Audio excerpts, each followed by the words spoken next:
Hello learners, welcome to Sure Question Academy. Please watch the videos, like and subscribe to the channel. നമസ്കാരം. ഉത്തോലക നിയമം അഥവാ principal of moments ഉപയോഗിച്ച് നമുക്കൊരു കണക്ക് ചെയ്തു നോക്കാം. ചോദ്യം ശ്രദ്ധിക്കൂ. 1 മീറ്റർ നീളമുള്ള ഒരു ലോഹദണ്ഡ് ഒന്നാം വർക്ക് ഉത്തോലകമായി പ്രവർത്തിക്കുന്നു. ഇതിന്റെ ഒരറ്റത്ത് പ്രയോഗിക്കുന്ന 180 ഗ്രാം വെയിറ്റ് യത്നം മറ്റേ അറ്റത്തുള്ള 380 ഗ്രാം വെയിറ്റ് രോധത്തെ സന്തുലനം ചെയ്യുന്നു. നമുക്ക് യത്നഭുജത്തിന്റെയും രോധഭുജത്തിന്റെയും കൃത്യമായ നീളം കണ്ടുപിടിക്കണം. നൽകിയിരിക്കുന്ന വിവരങ്ങൾ ആദ്യം നമുക്ക് എഴുതിയെടുക്കാം. ദണ്ഡിന്റെ ആകെ നീളം 1 മീറ്റർ ആണ്. കണക്കുകൂട്ടാൻ എളുപ്പത്തിനായി ഇതിനെ 100 സെന്റിമീറ്റർ എന്ന് മാറ്റിയെഴുതാം.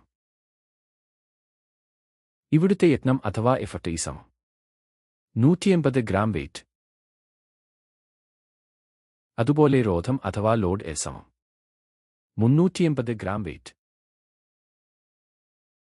നമുക്ക് നീളം കൃത്യമായി അറിയാത്തതുകൊണ്ട് യത്നഭുജം x ആണെന്ന് സങ്കൽപ്പിക്കാം.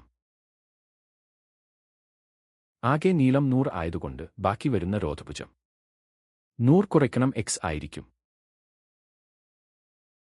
ഇനി സന്തുലനാവസ്ഥയിലുള്ള ഒരു ഉത്തോലകത്തിൽ ഉത്തോലക നിയമം പ്രയോഗിക്കുമ്പോൾ യത്നം ഗുണിക്കണം യത്നഭുജം സമം രോധം ഗുണിക്കണം രോധഭുജം. അതായത് ഈ ഗുണിക്കണം ഈ സമം L ഗുണിക്കണം LA. നമ്മുടെ വിലകൾ നൽകുമ്പോൾ 180 ഗുണിക്കണം x സമം 380 ഗുണിക്കണം ബ്രാക്കറ്റിൽ 100 കുറയ്ക്കണം x. വലതുവശം വിപുലീകരിക്കുമ്പോൾ ഇടതുവശത്തെ 180 x സമം 35000 കുറയ്ക്കണം 380 x എന്ന് ലഭിക്കും. x ഉള്ള പദങ്ങളെല്ലാം ഇടതുവശത്തേക്ക് കൊണ്ടുവരുമ്പോൾ 180 x അധികം 380 x സമം 35000. ഇവ തമ്മിൽ കൂട്ടുമ്പോൾ 500 x സമം 35000.